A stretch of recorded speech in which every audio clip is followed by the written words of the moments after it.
Now this video is going to be about a small change I made to the handlebars on the MT09. It did not cost anything to do it.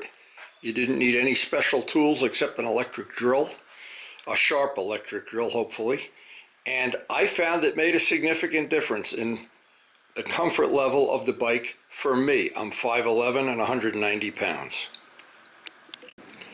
Now, truth in advertising, one of the reasons I bought this bike is I sat on it in Motorcycle Mall along with several other bikes, and it suited me to a T. I've had it 5 years, about 22,000 miles, and recently my good friend Guy put on his Aprilia Tuono, he put some lower bars. Well, I didn't want to change the bars, but I thought it'd be worth if I could find a set of bars that were a little bit narrower, maybe an inch narrower.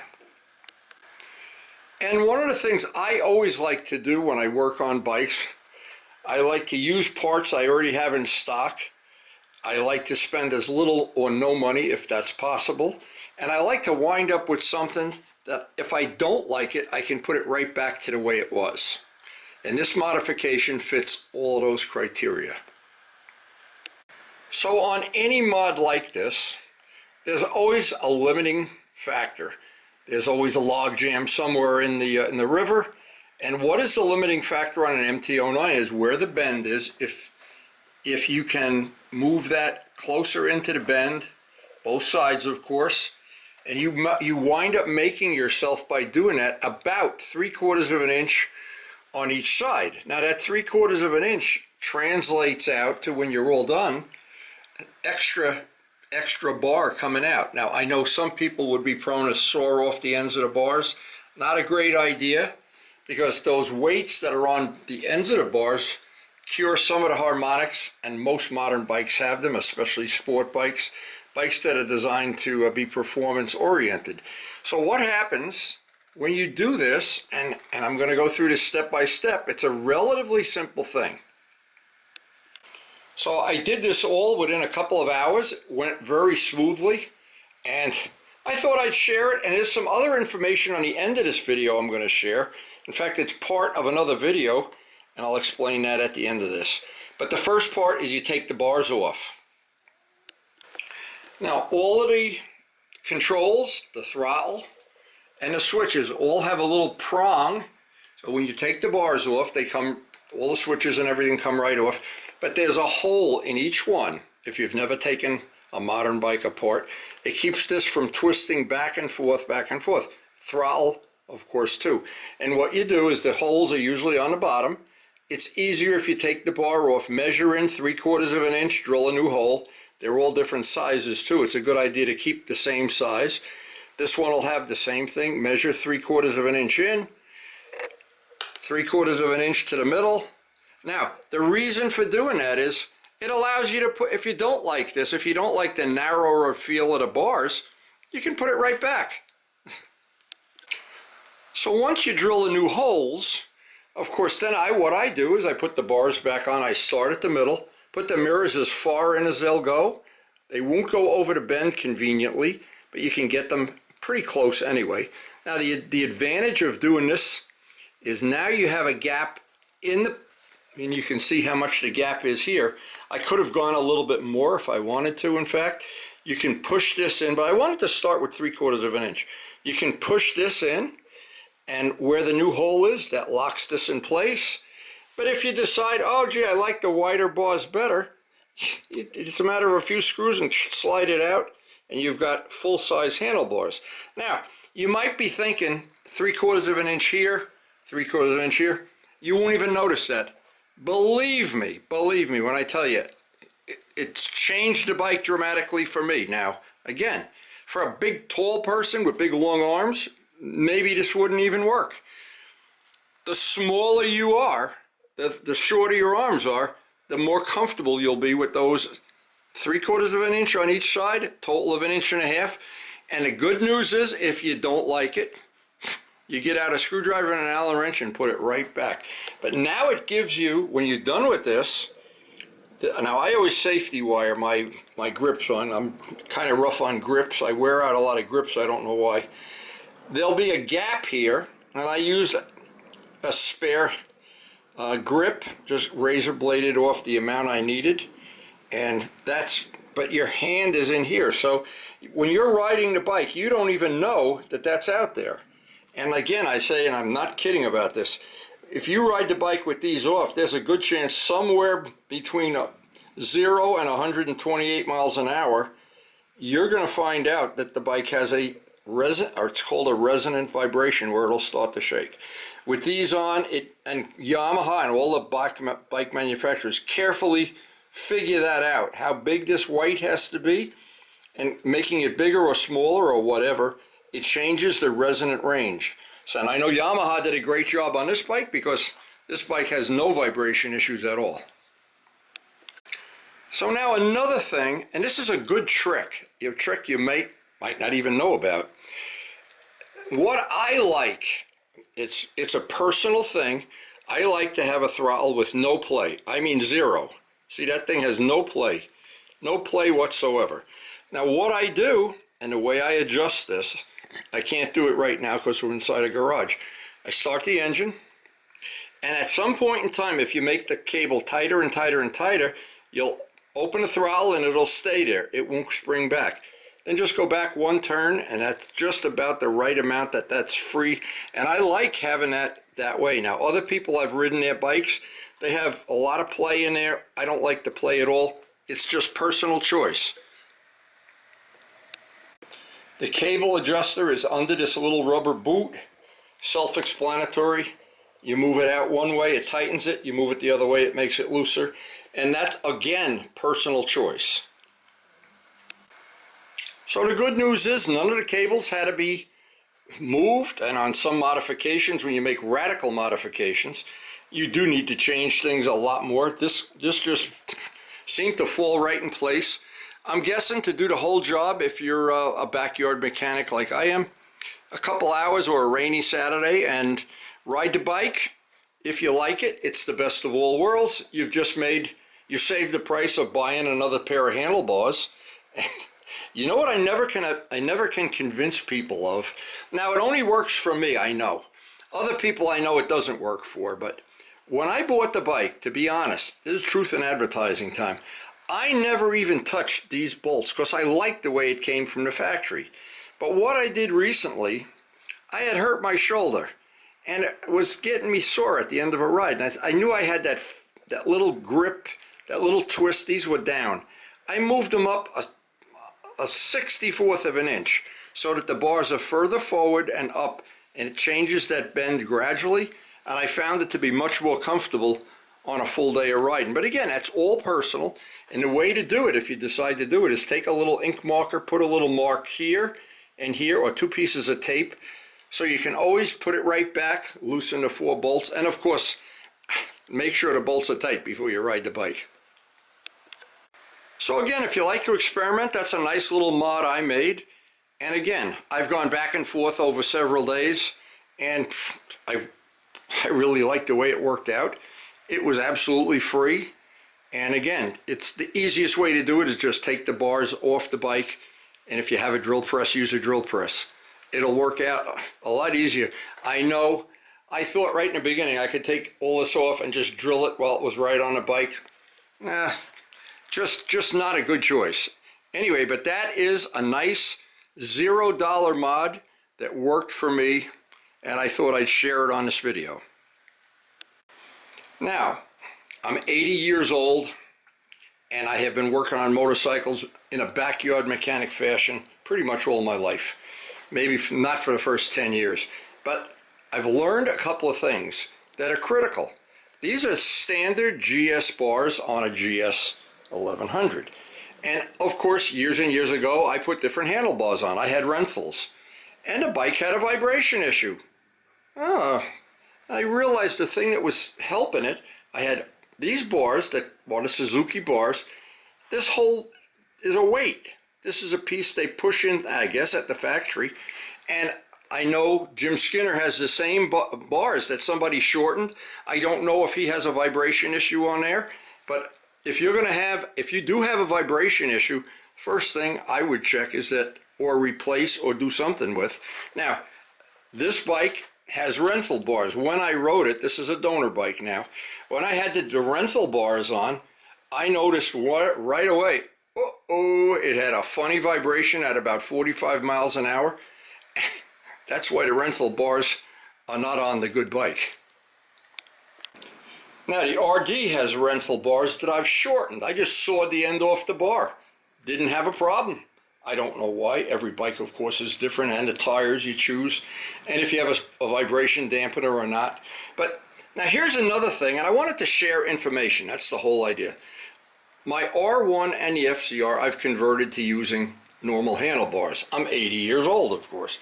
I've enjoyed the bike a lot more than when I was younger and had clip-ons on the bike. And I have not found anything wrong with doing that. The question is always, and I'll answer it again, but I'm going to tack on some critical information from a previous video that may help if you're interested in converting a sport bike to a bike with handlebars. In fact, instead of going piece by piece by piece, all I can say is I have not had to replace any of the cables, any of the hydraulic lines, but you do need to reroute them under the tank. You need to take the tank off, and in this case, put it on the other side of the tank. Each bike is a little bit different, and the cables may be a little bit if it was another inch longer, there'd be a problem. So what I'm going to do is, rather than put the link to the other video, I'm just going to pull out the high points of the other video, tack it on the end here, and hope that this information is useful and that I've made a video that you can get something from. Video channel, one of the most common questions that I've had to answer, and I've typed and answered many times, is I have an R1 or a sport bike, an FZR, a sport bike with clip-ons, and I noticed your bikes have handlebars. How hard of a job is that to do? Is it easy? Is it hard? Do you need to buy a kit? Do you need to buy parts? Rather than typing this out over and over, I thought today what I'd do is make a short video that when somebody asks me that question, I can just send it to them. So this video is only going to be about taking a sport bike with clip-ons and putting what I'll call normal handlebars on it for whatever reason. The reasons can be varied. It could be that you're getting too old for the clip-ons, or some people just want to have a bike that's more comfortable to ride. And a lot of people have asked me, this is the funny thing, like with my R1, why didn't I just trade it in and buy an MT10? Well, an MT10 really doesn't have an R1 engine. Trust me on that. I know that for a fact. And what happens when you convert a bike to handlebars from clip-ons, there's a couple of do's, a couple of don'ts. Some of the things are easy to figure out, some a little tricky. I'm going to try to include them all on this video. Now, I've done some bikes, like the FCR was the first one I did, and it was a little tricky in the beginning, but certainly nothing you couldn't figure out if you just did a little trial and effort. So the first question most people ask, they want to fit on a set of handlebars. Okay, how do you hold the handlebars onto the bike? Well, these are from an RD400. I bought them off eBay. They cost me $15, I think. And you do need some way of attaching the bars to the triple clamps. However, the triple clamp, the hole that this goes in, is already there for the clip-ons. Sometimes if you buy the more modern ones, some of the more modern bikes, the RD parts will fit right in. Sometimes you have to open up the hole. I've had it both ways. But that allows you the option of putting any bars you can bolt to those triple clamps. These are all the normal handlebars that are commercially sold. So that's step one. You have to have a way of hooking the bars to the triple clamp. Now you could buy, I'm sure they make aftermarket things. They make them in chrome or whatever. But these were available, and I just got them off eBay, painted them to match the bike, and they work perfectly. Now, just to show what you can get off eBay, and I got this off eBay. This is another set, and I didn't know if I'd ever need it, but I wanted to get it while I could. And this is a top part of an RD400. It has a safety pin in the bottom. It's rubber mounted. And again, I don't think I paid more than 20 bucks for this. I bought it years ago, but I wanted to have spares. You can wire brush all the rust off, paint it to match the bike, paint it silver or flat black. And basically that's the stuff you need, that and handlebars. And maybe it'd be a good time, if you're doing this, convert over to steel brake lines anyway. The FZR, exactly the same, and that gives you a lot of choices of what handlebars you want to put on a bike. So the next thing you have to figure out, what handlebars do you want to put on a bike? So the thing to always remember too is what's comfortable for one person or convenient for another person, not so much. And getting the motorcycle to be comfortable, that it feels like they made that motorcycle for you. They built the motorcycle around you to make it comfortable.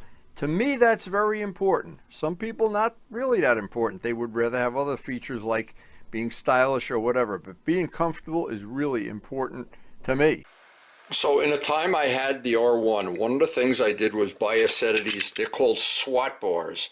And what they do, they raise the bars up. Let me see if I can show this. They raise the bars up. You use the original clip-ons, or you can use, not the original clip-ons, the original parts that come with this, or you can make your own that have a bend in it. You can cut a handlebar up, of course, and put it in there. But these, I don't think are available anymore. They're SWAT, S-W-A-T-T. When these originally came out on the market years ago, I bought a set. I have loaned this out to both Vlad, I think Vinny had it too, to try on their bike. And of course, you need to just have a part. See, this even has a weight in the end. What does that tell you? So these are a possibility. I don't know if you can even buy them anymore, but I found the regular handlebars. The best thing I did is the way I have the R1 right now, and you can check that out on the end of the video. Now in my inventory I had several sets of normal handlebars, drag bars, whatnot, and what I did, I bought rental bars. They make them in several different heights. I bought one of each, and I started with the lowest one, wound up with the highest one in the very beginning. Now the rental bars are very good quality, but they have one feature that's not real good. They're hollow and they're lightweight, so what happens is there's no end weights in here, and you have to somehow, if you're going to put these on a modern sport bike, you should have some end weight. Exactly what all modern bikes come with, these weights on the end of the bars to kill off some of the vibration. So if you're doing rentals, you probably have to come up with some solution for that, or live with some vibration at some RPM. Now on my R1, I was converting the bike over to steel brake lines, so it was very convenient. While I was converting it over, I just ordered the brake lines an inch longer than I thought they should be, so I would not get into a position where these were under full stress as the forks unload all the way. And these I got from eBay. They were not a big deal to get. They come in all different lengths, sizes, shapes. They even make kits, but keep in mind, if you buy a kit, it assumes an R1 would have clip-ons. So you're better off to measure the length that you need after you have the handlebars that you're going to use in place and a master cylinder. Measure that length, and whatever you think it is, add an inch. On a bike like the FZR, you don't have to add anything. The hose was plenty long, but again, each bike is going to be different, but that's one dimension you have to take into account, or you may have to buy a longer hose. Number one. And when you originally set it up, you find out, in some cases, not all, the clutch cable needs to be rerouted. That's a stock clutch cable, but I took the gas tank off and rerouted it through a different set of little valleyways to get there, and I did not have to buy an aftermarket clutch cable. But I'm thinking if I had to, probably the one from an MT10 is probably a direct replacement. But in this case, I did not have to buy that. That fit fine. Now luckily, all the wiring, I put it in one of these covers just to make it neater. I had to reroute it. I had to take the tank off, reroute it, and attach it to the handlebars, but it did fit. I did not have to replace so far. I've had 5 or 6 different sets of bars, and the wiring was always just long enough. I don't think it's an inch longer. I think if you were putting some bars on, you might have to redo that. But with what happened with this bike, I wound up putting GS bars that are stock to a GS 1100E. Seem to fit my ergonomics, what I want. In fact, I liked it so much, I got another set of GS bars, and they are hard to find on eBay. But they do have the weight built into the end, and that's That's what's nice. They also have something that Renthals are kind of straight. These have the right sweep. So when you're sitting, and my height, I'm just 5'11", and those bars are just like, they are in exactly the right place. Now, then you can still get down, if you don't have a radar detector, you can still get down under the windshield without a problem. But the GS 1100E bars are the ones that work for me. They're actually pretty good on a GS 1100, and they are difficult to find. Again, the Renthals, they don't have the sweep, so a lot of times you have some kind of an interference problem that you don't have with the GS bars. So once you get everything in place, and I leave everything loose, all the adjustments loose, I like the idea. Now, a lot of people don't. They want those little tiny mirrors that you can't see anything out of because they look cool. I want to have real mirrors for my own. It's just my personal vision of how I want to ride. I want to see what's behind me, and I don't want to see my shoulder. So these little clips are available again, and you can adapt the mirrors. These are aftermarket mirrors that are about 20 bucks a set. I painted them. And these the clips that adjust them, they're available in reverse thread and regular thread. I got them from Amazon even, and they were about 20 bucks too. So the mirror conversion is about 40 bucks. The two sets, I think they were 20 bucks, 15 bucks. Not hard to find either. It's a common RD part. They may even make them in aftermarket. And of course, the hardest part of the whole job is finding a set of bars that you're going to be happy with. And then converting and getting everything. I would do this. I would leave everything super loose, sit on the bike, get it in the position you're in, and then start checking for things that interfere. As an example, I just want to show this. When you turn the bars lock to lock, it just makes it. Well, on this side, I had to put a little notch because I wanted these bars, and I was so comfortable with these bars. So there's always something that you need to adjust and figure out if it's interference. But in the end, if you spend the time to do it and patiently, you find out it'll all fit. Now, like everything in the world of motorcycling, one of the hardest things you have to figure out is you buy a motorcycle and you make it fit you. Now, if you're doing track days, yeah, probably you want to keep the clip-ons. If you're doing a lot of long-distance riding with any sport bike, maybe you want something other than clip-ons. That's all personal taste. I've done it several times for other people too, and it seems like it's something you're able to do, but it does take a lot of fiddling to do. Now, one final thing, on my 750, all I did was make spacers that go under the bars. So what happens, let's see if we can get around here and show them. They're in there, and they raise that up whatever distance you need. But in my case, it made the bike much more comfortable for me to ride on long trips, long distances, and I don't think I traded any performance away at all. Now, I got Renthals on the RD, and they have a very little sweep. They're relatively low. I've already had these on the R1, in fact. But on the RD, I like the feel of these, but there is one thing I haven't done yet. I haven't figured out how to get some bar end parts on this. That's coming maybe this winter. I'll have time to machine some parts up. You really, when you have lightweight handlebars and you don't have that weight on the end, keep in mind, there's a reason they have the weight on the end. Now, a GS has it built right into the bar, and when you put those bars on a sport bike, yeah, you're home free all. But modern bikes usually have them that you can unscrew them, replace them, put heavier ones on, lighter ones. Some people take them off to save weight. I'm not so sure that's a good idea. But anyway, I hope some of the ideas, some of the technology, some of the things I've done over the years have some benefit to you, and I will not have to type this out anymore. That's how I converted bikes in my collection from clip-ons to handlebars. And thanks so much for watching. Now, if you're new to our channel, we have a very, very eclectic channel. One of the new features we have now is some of the videos are grouped into groups that you can access all the videos for one category in one mouse click. And it should be very convenient and very handy. Just check out the feature on the main screen, playlists. And thanks to everybody for supporting the channel.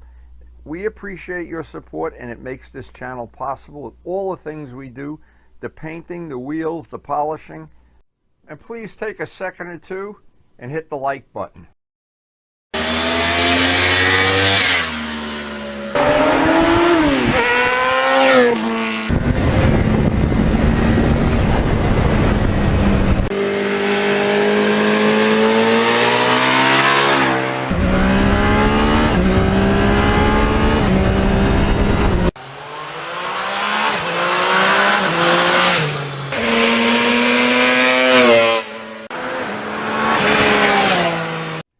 And thanks everyone for watching.